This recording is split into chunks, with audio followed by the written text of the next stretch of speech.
Erik, sometimes it's about more than just a game or a series, but sort of a way.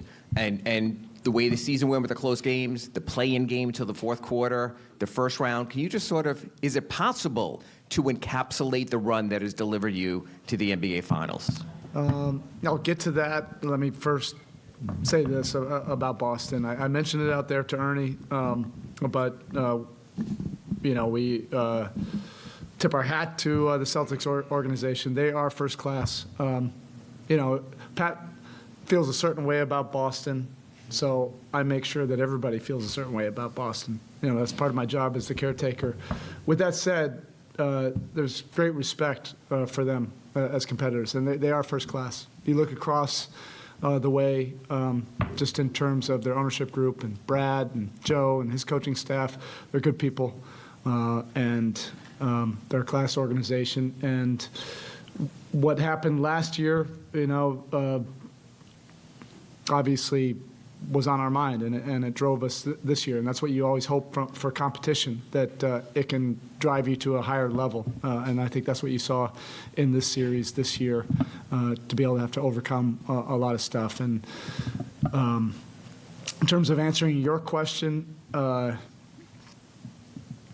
look, I think probably people can relate to this team. Their life is hard. Professional sports is just kind of a reflection sometimes of life, that things don't always go your way. And the inevitable setbacks happen, and it's how you deal with that collectively. There's a lot of different ways that it can go. It can sap your spirit. It can take a team down for whatever reason. With this group, it's steeled us and made us closer, made us tougher, and these are lessons that hopefully we can pass along to our children. That you can develop this fortitude, and sometimes you have to suffer, for the things that you want. And Game 6, the only thing that we could do is sometimes you have to laugh at the things that make you cry. We did so many things right. I think from a metric standpoint, we did everything the best that we did all of the playoffs. Our defensive activity numbers, our rotations, the extra efforts, the pursuits on the offensive glass, 5 turnovers. We felt like we did all the right things. We had our, season high numbers of attacks, and then to come up short, that could puncture a team spirit. But instead, that just drove us to more resolve to try to get the job done. I definitely noticed it after the Atlanta game, the next day in the film session, how badly this team wanted to keep this season going. And then I felt the exact same way yesterday when we met after our flight. Everybody got to get everything out of their system from the night before, and then we just focused on rallying around each other and focusing on the next task. And we have some incredible competitors in that locker room. They love the challenge. They love putting themselves out there in front of everybody, open to criticism, open to everything, but to compete for it. And that's a beautiful thing. We know we have more work to do, but damn, is this hard. It is hard. It's hard business, and it's hard to survive 3 rounds just to get to that final round. We're extremely grateful for that.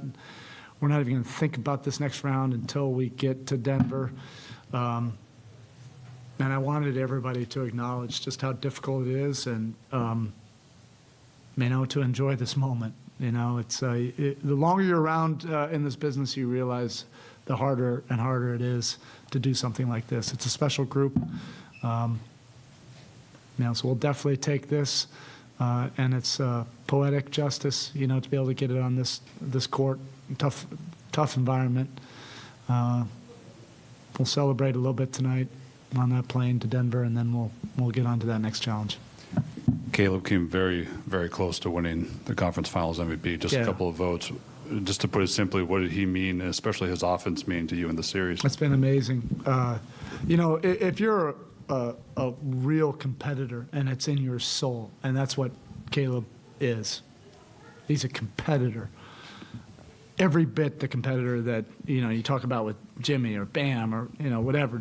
Caleb is a competitor. You get to the higher stakes, the further you get along, the more competitors are going to reveal themselves. Game sevens or get to the conference finals, it's not for everybody in this association. Otherwise, more players, more teams would do it. You have to be wired a little bit differently. And Caleb he's pure. He competes on both ends, lays it all out there for everybody to see. He's accepted different roles, but we needed him to be more of a player. With Tyler and Vic out, we've needed more offense. Quite frankly, we've needed more guys like Gabe and Caleb to show how much they've improved. With their player development. But he has so much respect in that locker room just because how hard he competes. It's like his last breath on every single possession, and I love the guy for that. Spo, you obviously have a roster full of competitors, but specific to Jimmy, we see what he does on the floor. But off the floor, how would you describe the belief he's instilled within the rest of the group? You have to have, a guy that you can hold on to, particularly in those moments of truth. And I've said this before, there's no way to quantify the confidence that he can instill in everybody. And, Jimmy's never had to apologize. I don't want him to ever apologize for who he is and how he approaches competition. It's intense. It's not for everybody, and we're not for everybody. That's why we think it's like an incredible marriage. We never judge him on that. He doesn't judge us for how crazy we get. It's the same language. But the confidence level that he can create for everybody on the roster is incredible. I've almost never seen anything like it, but I have. But he's special, because he does it on both ends of the court. He can play 48 if you need him to. And then he just has a way also that, he has a hard edge, and he's gnarly, but he knows how to have a soft touch just to give somebody some confidence at the right times. That's a special gift that he has. In the moments after Game 6, how did you consider how to play it to your team, how to present what needed to happen to your team? I didn't. Those are probably just raw emotions. I think when you have such an intimate relationship with a locker room, and they have it with each other, the staff has it with them, they have it with the staff. Sometimes, it's just whatever's raw, whatever's real at that time. It wasn't scripted, and it's not even the reason why. Like, we have a bunch of guys that just love competition. Just drop us off anywhere and compete for it. Like, put ourselves out there, open to all the criticism and everything. But, hey, it's got to happen between these four lines. We don't care what the rest of the world is saying. We don't care who's criticizing who. You got to line up between these four lines, and let's figure this out. And I think that's the nature of this team that I think, a lot of people respect. Because we have had our fair share of setbacks and disappointments, frustration, but we just keep on picking ourselves up and getting on to the next fight. I know it's not all about scheme, but you guys are able to sprinkle in zone a good amount tonight. How important has just that defensive versatility and versatility in general for this team been along this path? Yeah, I think the versatility. Come on, Mr. Butler. Come on.